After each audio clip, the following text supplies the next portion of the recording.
Welcome to Rad Steele's Awesome Toy Review. I'm your man, Rad Steele. I'm very excited today because I'll be reviewing a toy I've been waiting for a very long time, and that is Masterverse Masters of the Universe Revelation He-Man. It is now time for my favorite part of the review, the unboxing. The cool thing about this unboxing is you're gonna catch my natural reaction because up until a couple months ago, I did not know that Netflix was going to launch a Masters of the Universe reboot. Nor did I know Mattel was going to release a toy line based on that very same series. But before I get into the unboxing, I kind of want to discuss my philosophy behind whether or not a collectible should be kept in its package displayed or taken out of its package and displayed. I've been collecting toys for a very long time. I originally adopted the philosophy that all collectibles should be kept mint and sealed box, which pretty much means that you go out and you purchase a collectible and you make sure the packaging on the outside is in pristine collector grade condition. Then you go ahead and you either display it on a shelf or you tuck it away in storage to appreciate for another day. Well, I've had those other days, and I've taken those toys out and appreciated, and I've discovered a few things.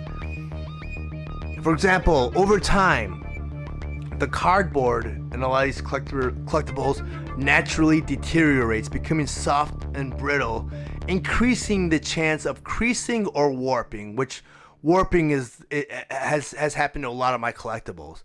Number two, I noticed that if a collectible has a blister window or a window that stress from another object pressing up against it over time, or like the weight of other objects on top of this item might cause white stress marks or warping. And also these clear plastic windows or blister trays risk the chance of yellowing over time too. So I've personally found more value out of my collectibles by opening them because essentially I felt that I was spending all this money primarily on a box. Plus, you run out of space. But there are scenarios where I do keep my collectibles sealed, mint and sealed box. And that is, let me show you an example. And I'll pull this example out right now. Masters of the Universe Origins.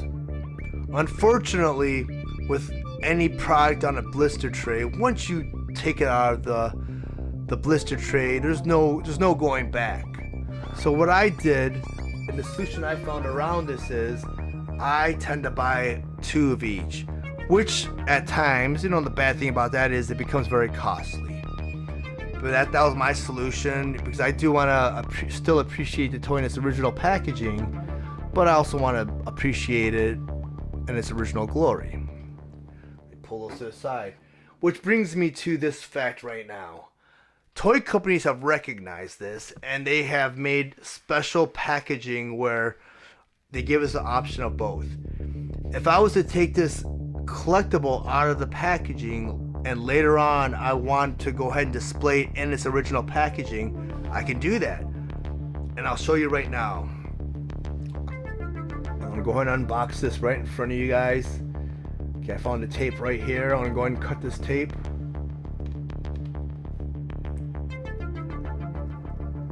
Alright. And also, I like to make this video as a reference for any future collectors, like I mentioned in my intro video, because, I've unboxed stuff and years later I figure out what came in it, and there's a lot of inserts and stuff, and this will make it clearer as to what accessories come in there, what inserts, how it was packed. So I'm gonna go ahead and pull out the tray, the blister tray with He-Man in it. Alright. Okay, let me see. I know a lot of times they tape these blister trays together. It doesn't look like there's tape. It looks like it just comes right apart. Alright, I'll put that to the side. I collect a lot of Transformers, and usually the Transformers that come on blister trays like this have a million tie wraps, and it looks like He-Man is not being held by a tire ass, but it's kind of impressive because, oh, he came out, but it looked like he was kind of held in the blister tray, which I was wrong. He came right out, and he's kind of in an awkward position. He's a very awkward figure, which I'll get to the actual review of the toy.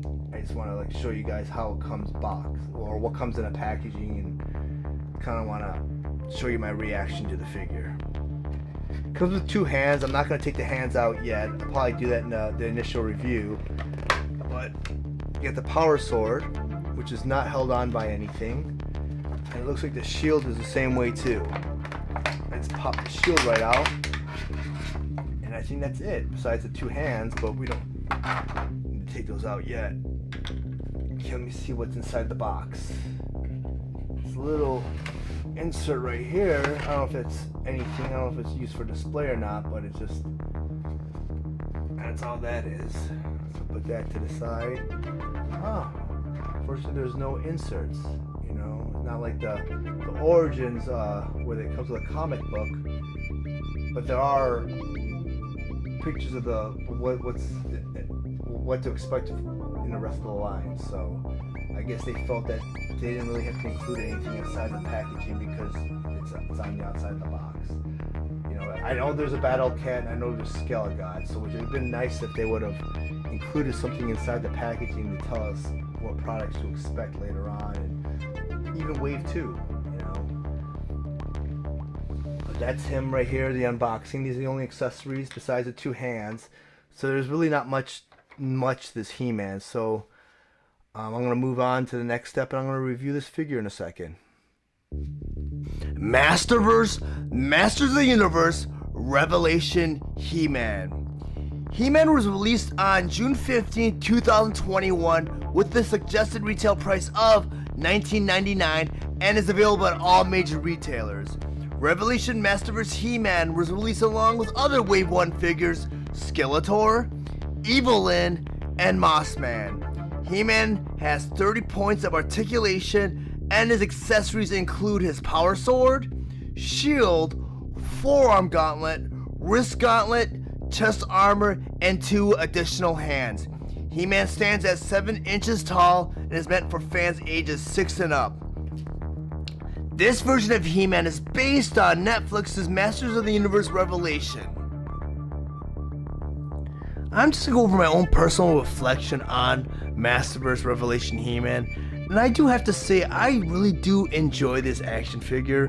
I only have one small complaint, and I noticed that a lot of other He-Man fans online have the same complaint, and that is about the chest armor. I do feel the chest armor is very small, it's almost like a half shirt, and I feel the chest armor plays a big part in the He-Man mytho, going all the way back to the vintage line. And if you remember from the storybooks, He-Man saved someone named the Goddess, and she rewarded her by giving this chest armor that grants him the power of invincibility. And the whole storyline is all the villains are trying to steal this chest armor so they can have the power of invincibility all to themselves. And I feel that was kind of lost with the Filmation series because they left it all about the power sword, or they made it all about the power sword.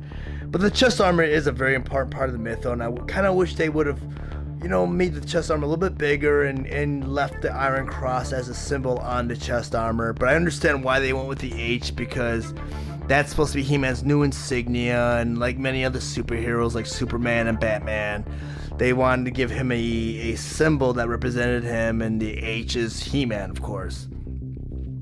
But a lot of fans online have also complained about his proportion, and I feel that the proportion is based because the animated model for the Netflix series is very stylized, very anime-like, and I feel that this figure gets unfair treatment because it's very out of proportion, lanky, but it's only because it's based on an animation model. But with the gimmick that I noticed that Masterverse is going with the 30 points of articulation, I feel that this toy line is a very strong toy line. I've seen Wave 2, and even the other characters in Wave 1 look great. I mean, He-Man kind of like suffers a little bit from, you know, a few design flaws, you know. But I do feel that the figure is still great. He's great with Battle Cat. And there's also going to be another version of He-Man coming out in Wave 2 where he's more barbaric, which I did like. And there's also King Grayskull that's coming out, and that looks great too. So this line is heading in a good direction. I would just give it time, and even further down the line, maybe they'll even improve this sculpt of He-Man and make it more what the fans want to see.